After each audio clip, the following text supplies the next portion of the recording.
Hey everybody, it's Heather with Diamonds and Dragonflies, and I'm here today with my mental health check-in. I do realize that this is a couple days late. I wasn't sure whether or not I was going to continue to do it on a weekly basis, but I had a lot of outpouring of please, please, please keep doing it on a weekly basis. I did not film anything Friday, Saturday, or Sunday, and it's 7 o'clock on Monday evening, April 1st.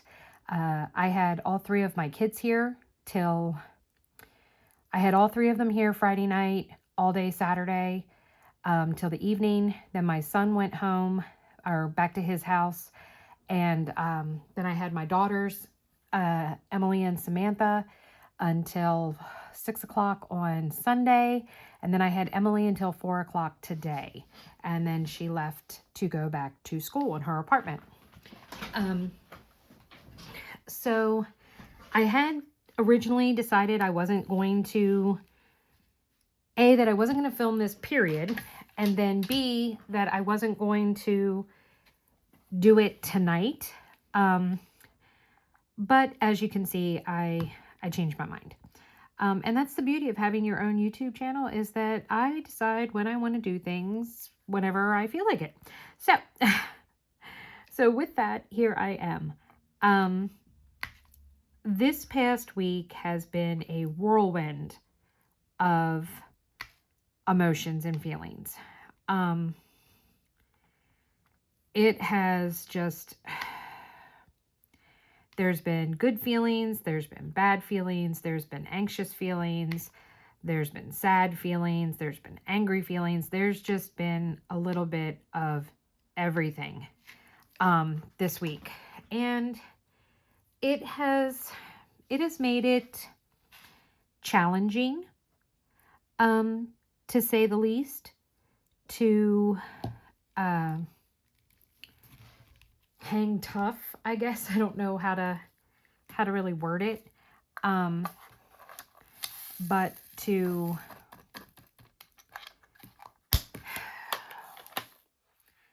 stay on top of it, I guess. Excuse me. Do not know why I'm so sleepy, but I have been like yawning for the last half hour. So I do believe I am going to try and hit the hay early tonight, which is very unusual for me.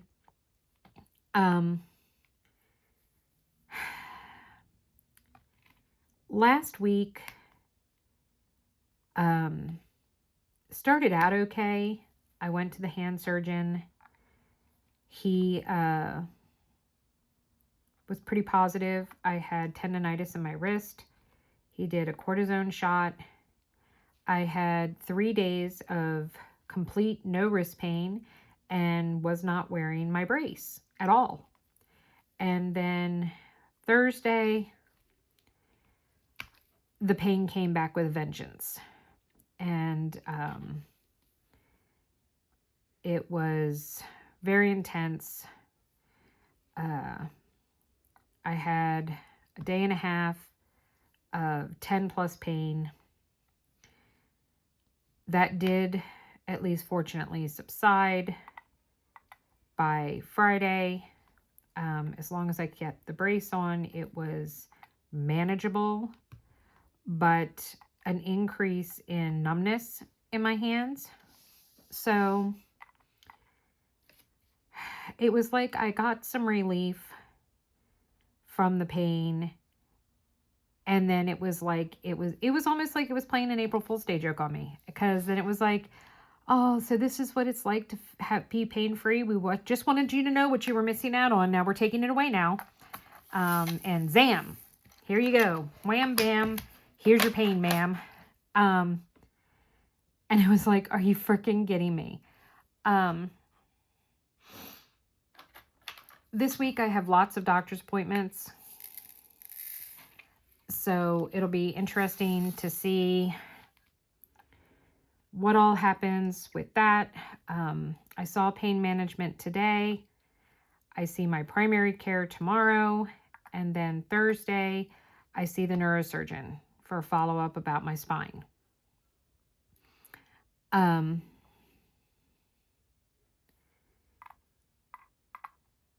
So, yeah. It was,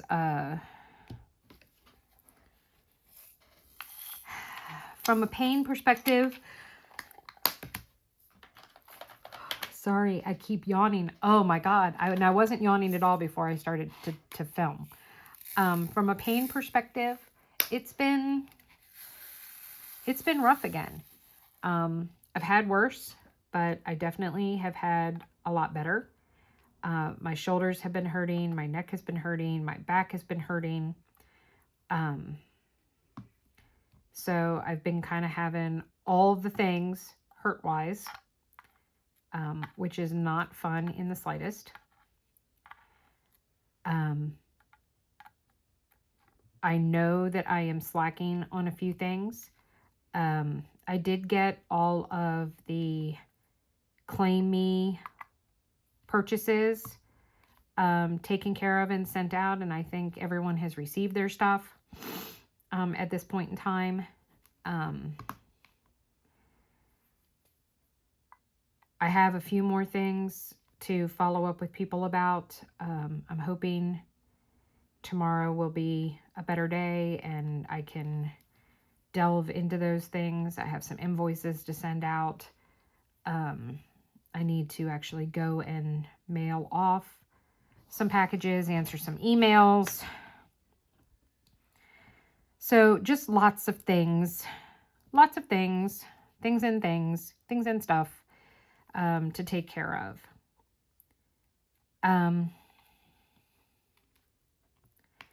My husband and I had a big fight this week. We had a very heated argument that ended up with a lot of hurt feelings on Wednesday. And it carried over into Thursday.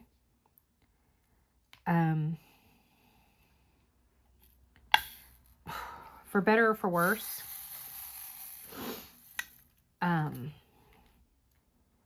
my husband is someone that does not deal with his feelings or emotions at all. He keeps everything bottled up inside. And every now and then he will get triggered and months to years worth of emotions will come flying out of him. And he really doesn't care how they land on other people.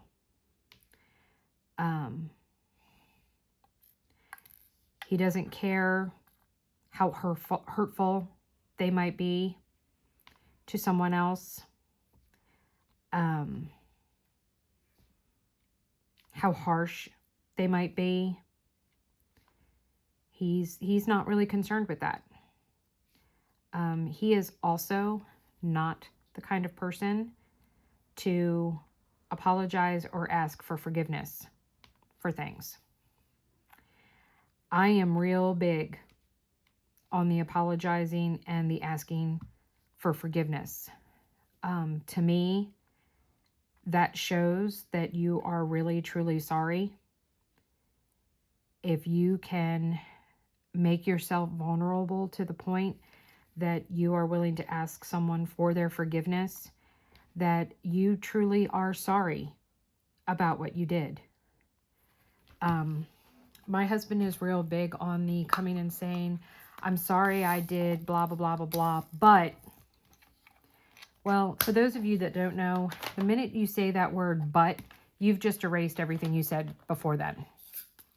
So when you actually said you were sorry, but then you follow up with but, yeah, you weren't sorry. You're done. You've just negated everything that you said prior, and I don't want to hear it anymore because it's nothing but a bunch of bullshit. You saying you're sorry was just to lure me into a false sense of calm and peace. And then you just blamed me for it. Or made it that, well, it's my fault that it happened in the first place. You're sorry for what you did, or for what you said, but not for the fact that you said it in the first place. that becomes, well, you did X, Y, and Z, so therefore I did blah, blah, blah, blah, blah. That's not how life should work. I understand that people can trigger us. People can put us into a position where they make us feel certain feels, and I'm not doubting the fact that it doesn't drive you to feel certain ways or want to say or act or respond or do certain things. The difference, though, is the fact that you need to learn how to control that for yourself. You need to learn how to not let someone push your buttons, how to not let someone trigger you, how to not let someone take you to that place where you are in a position that you have to apologize to begin with, or that you're responding or reacting in any way, shape, or form. It's learning to just walk away. To just walk away, to not engage. You don't always have to be right. You don't always have to have the last word. That doesn't mean that you have to stay silent about how you feel or how someone else's actions make you feel. You are so entitled to all of those feelings. But it's learning to know when it's appropriate to react, to talk about it, and how to deal with it. And if we all just follow our initial reactions and respond in that manner, none of us are ever going to have any type of relationship with anybody, because it's going to be nothing but hostility. There's going to be nothing but fighting and hostility and anger, and it doesn't solve anything. I was one of those people back before I knew I had borderline personality disorder that I had to be right. As far as I was concerned, I was right about everything. I was never wrong about anything. And that might sound narcissistic, but it wasn't. I wasn't narcissistic about it. It wasn't like, oh, well, I'm smarter than you are, and that's just the way it is. No, it was that, well, I'm having these feelings, so therefore I must be right in having these feelings. And I didn't know the fact that I was overly emotional. My emotions were in hyperdrive, that yes, this might be a situation that would cause some anger or hostility. However, it doesn't have to make you be on a murderous rampage. You might be angry and upset about this and hurt, but that doesn't mean that you need to stand there and start screaming and berating somebody and calling them names. It's going over the top, blowing it out of proportion. And I would take very little things and blow them out of proportion. I mean, just go off. I remember this one incident where Emily had some really good friends in middle school and in elementary school, or middle school and high school.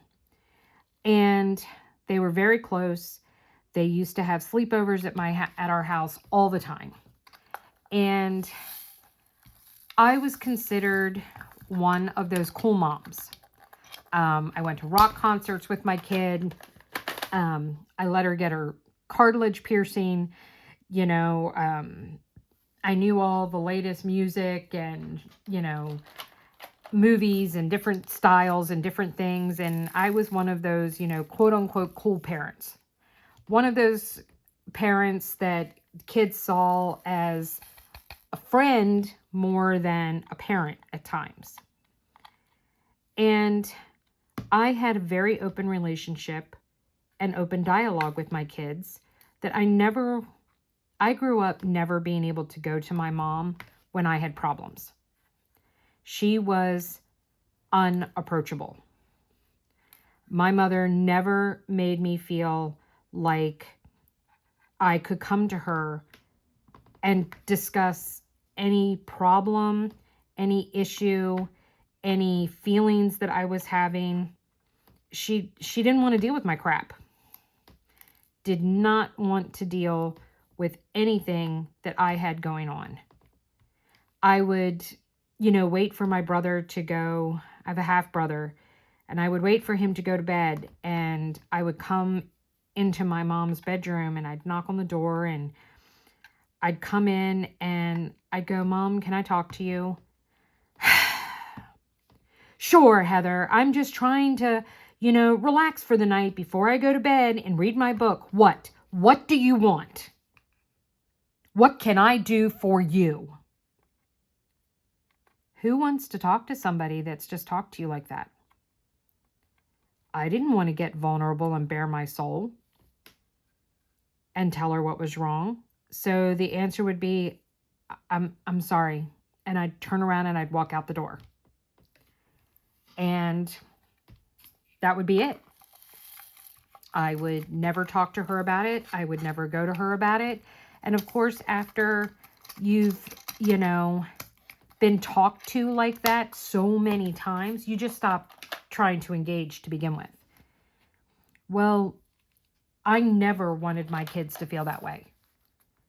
I wanted my kids to be able to come to me and tell me anything. And I think if you were to talk to either of them, to William or Emily, and ask them, has your mother always been approachable? I'm pretty confident that they would say yes. That despite having borderline personality disorder, that I was approachable for it. We kind of had like a little rule that if they needed to talk to me and they needed me to be their friend, not their mom, that they would say that. They would come to me and say, "Mom, I need to talk to my friend, Mom, not my mom." And I would listen and I would give advice as their friend. And then if it was the topic or a subject that needed to have a parental component to it, after I was there for them as a friend, I would say, "Okay, well, now as your mother, we need to address this because, this could lead to further issues.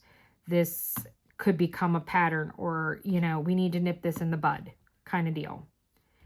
And then we would take care of it and we would handle it from a parental aspect as well. But, maybe I was wrong in when I would try to talk to my mom.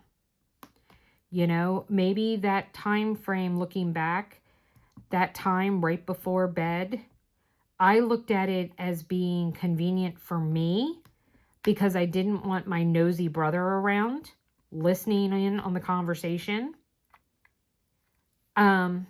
So whereas I felt that it was an ideal time to talk to me, in retrospect, maybe that was my mom giving herself her self-care. That hour before bed when the children are supposed to be in their bed sleeping and she's in her bed reading and winding down for the day, that she felt like I was taking that away from her. Unfortunately, she's dead, so I can't go and ask her, "Is that why you were a bitch?" Which that's how she came across to me as being.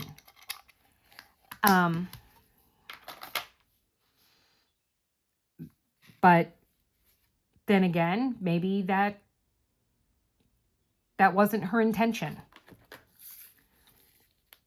I don't know. And unfortunately, like I said, she is no longer with us. So I'll never know the answer to that question. I tend to be someone who gives people the benefit of the doubt. So is it easier for me as an adult now to think that, well, maybe it sort of was my fault? Do I think she needed to act that way toward me? No. I think she went over the top. But can I see where she was kind of resentful that when she was trying to relax and take care of herself, that I was intruding on that? Yeah, I can see where she would be frustrated.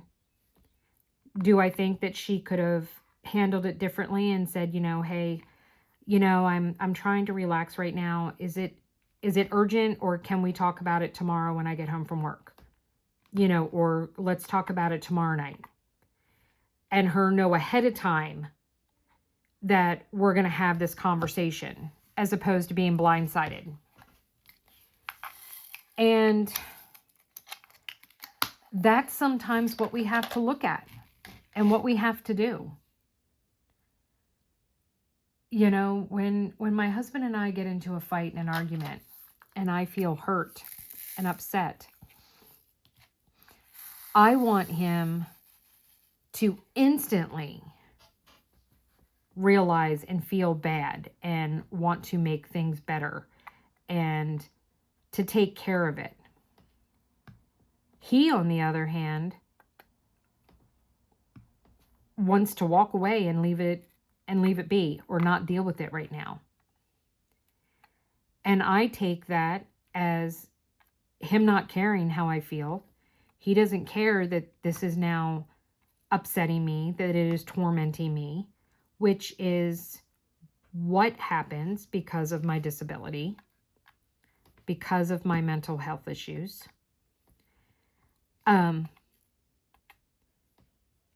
That if he were to instead say, look, I understand you're upset. I can't deal with this right now. I can't talk about it right now. Let's talk about it tomorrow.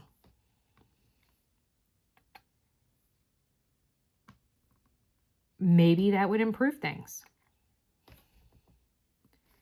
Maybe for me, it would be, I would at least have the knowledge that he's not discounting how you're feeling.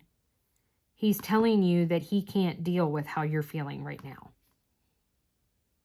He can't take on your emotional state at the moment. He needs time to be able to have a rational conversation with you.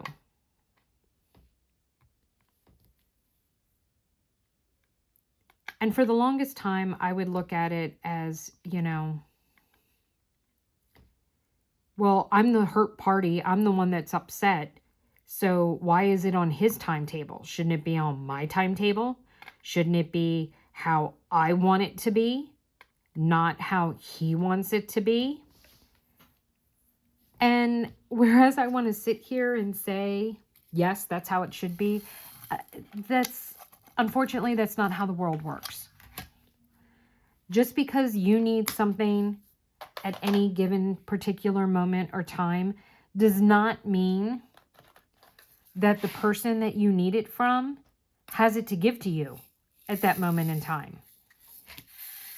My husband does not talk about his feelings. He does not talk about his stuff. He just doesn't. It comes out every now and then. Unfortunately, usually, most of the time, it comes out when he is intoxicated. And word of advice from personal experience, trying to have a serious conversation with someone who is even slightly inebriated is a very bad idea. And I do not recommend you do it. My husband doesn't come home and tell me about his day. And if I were to ask the, famous question, how was your day today, honey? He's going to be like your child is. Fine. Did anything happen? No. But then, 3 weeks from now, I might find out that, oh, well, somebody got fired that day. And, my husband witnessed it or this or that or whatever. He didn't tell me then. He didn't want to talk about it. Most likely because there were feelings attached to it.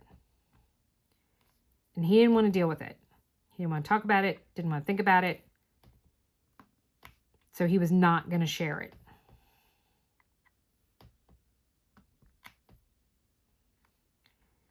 And just because I was in a place to want to hear about it, where I could deal with,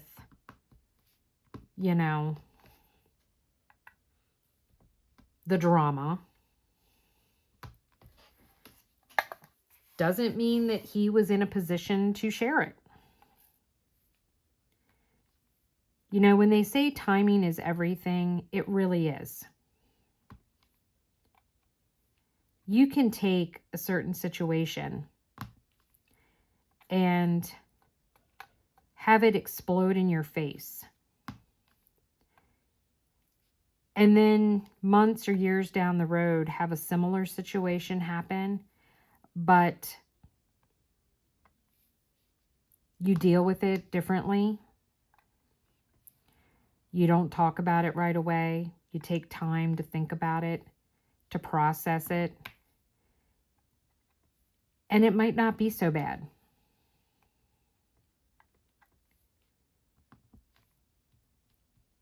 My husband and I have made up, in case any of you are wondering. Surprisingly enough, my husband actually did come to me the next day and tell me he was sorry. He told me that he was sorry that the things that came out a lot more harsh and hurtful than they needed to be or that he intended them to be. He also told me that he appreciated the fact that I walked away, that I didn't continue to stand there and perpetuate the fight, which is something that I have done many, many times in the past because I was determined that it needed to be resolved right then and there and that I was right, he was wrong, and that was the end of the story.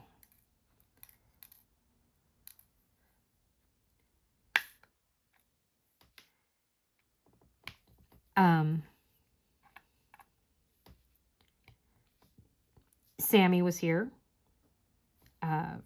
She arrived Friday afternoon and she went home on Sunday, on Easter Sunday. It was a very different visit with her. She was very secluded. Usually, Sammy is very demanding of our attention. She's usually kind of like in our faces about stuff. And she was very laid back. I had intended that we were all going to work on some of the Disney stickers together, the diamond painting Disney stickers. She did not want to participate. She did not want to dye eggs. So William, Emily, and I dyed Easter eggs. Kirk decided he was going to escape that torturous feat by going out and mowing the lawn. He got most of it done before it started to rain. But, so me and Emily and William dyed the eggs. Sammy did not want to watch any movies this weekend when she was here. She literally pretty much just spent the whole time sitting on her iPad. Which, like I said, was very strange for her. Very different. So it was a little bizarre.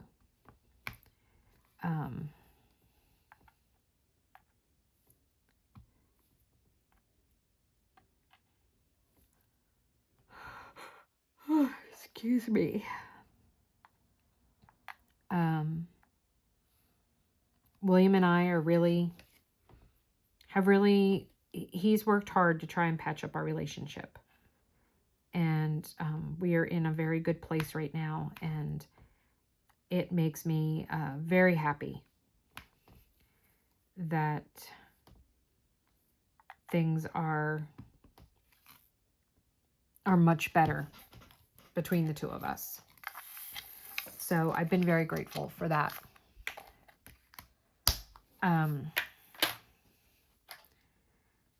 Emily is diamond painting up a storm. I had a lot of mixed feelings this weekend about her shopping my stash. She took quite a few paintings, and whereas there was nothing that she took that, I mean, I can honestly say that there was nothing that she took that I was like deeply attached to, but I will admit that I had some feelings of, I guess, possessiveness, like they're mine, get your own kind of deal. I'm not quite sure where that came from. She had offered to work on some of my whips this weekend while she was here instead of starting new projects. And we went up and looked at them, and she was okay with like working on quite a few of them. But I was like, well, I'm doing enhancements on this one. I don't really want you to do that one. Well, oh, well, I've done so much on this one. And like, I kept finding excuses and reasons for her not to be able to do them. And I found myself saying to myself, why am I being like this? I loved every single second of us sitting with each other, sitting beside each other, diamond painting the whole weekend. That brought me so much joy. I was in heaven with that. She actually completed 2 kits in the 4 days she was here. Both of them were dragonflies that she said she did for me.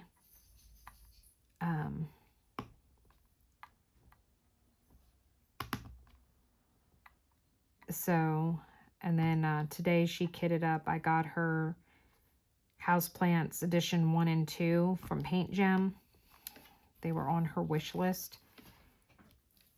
And she kitted that up and did a couple of those today before she left.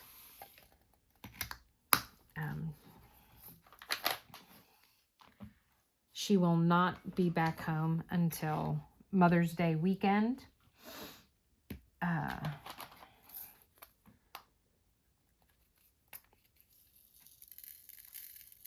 So I will not see her for not quite a month and a half. So that's kind of a bummer. I got spoiled because she was home for spring break, just a few weeks ago, and then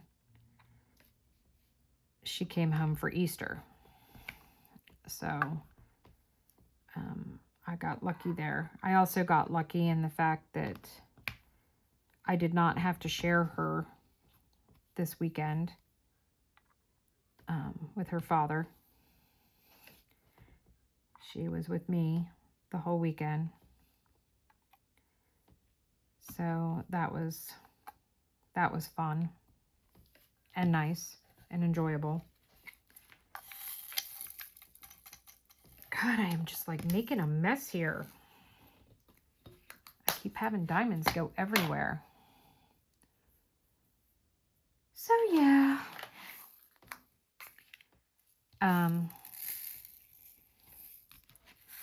I'm sick of being in pain.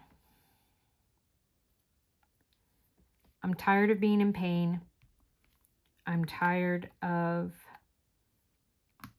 my pain level determining my life, determining what I can do each day. It's really starting to get to me. My therapist has added a new diagnosis to my ever-growing list of mental illness, and that is chronic pain syndrome, which, if you are not familiar with, is essentially when a chronic pain sufferer has suffered with chronic pain for so long that it is affecting their mental state. My pain level has been affecting my memory. It affects my daily life and living. It affects my feeling of self-worth or lack of self-worth, as the case may be at times.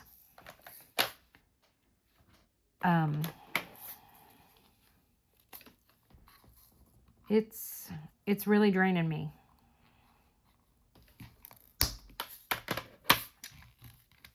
I'm really hoping that when I see the neurosurgeon this week,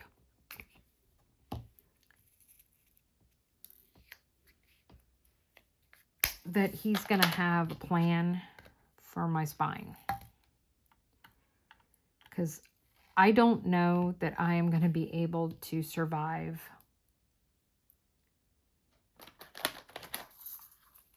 living like this for hopefully 30 to 40 more years.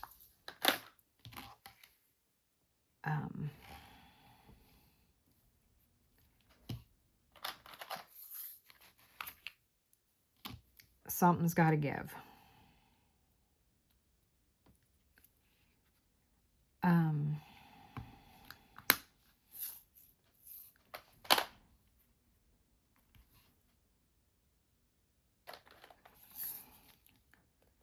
Well,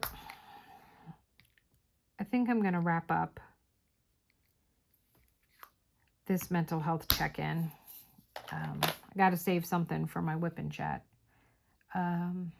which will hopefully be a lot more fun stuff to talk to you guys about. I do have some good news. Emily and I discussed it, and we are aiming for Sunday, April 14th to go live. I will be doing a live stream unless something unforeseen comes up, and Emily will be joining me, and we will be able to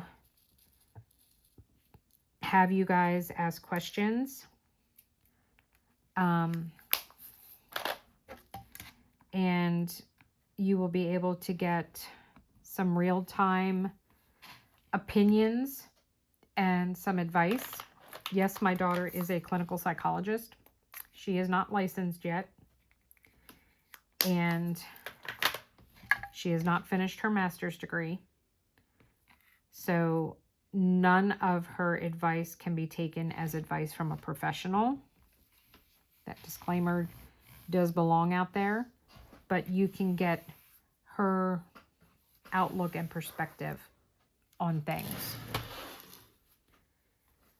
So we got that section done, guys. I am very happy. I started this kit yesterday, and I've gotten quite a bit done. So I will talk about it more in my whip and chat. All right, guys, if you like this video, please go and hit that thumbs up button. Hit the like button. It does help with the algorithms and stuff. If you are not subscribed to my channel and you enjoy my mental health content and love diamond painting, please hit that subscribe button. It is totally free. Then you can hit the bell to be notified when I put up new videos, which is very, very random. links below to my Buy Me a Snowball if you would like to help make a monetary donation to my channel so that I can continue to bring you guys content. And or if you would like to join and become a member of my Patreon to get some behind the scenes content, there is a link down there for that as well. There is also my email address if you need to reach out to me via email. All right, everybody, take care. And always remember, don't ever let anyone dull your shine. Sparkle bright. Bye, guys.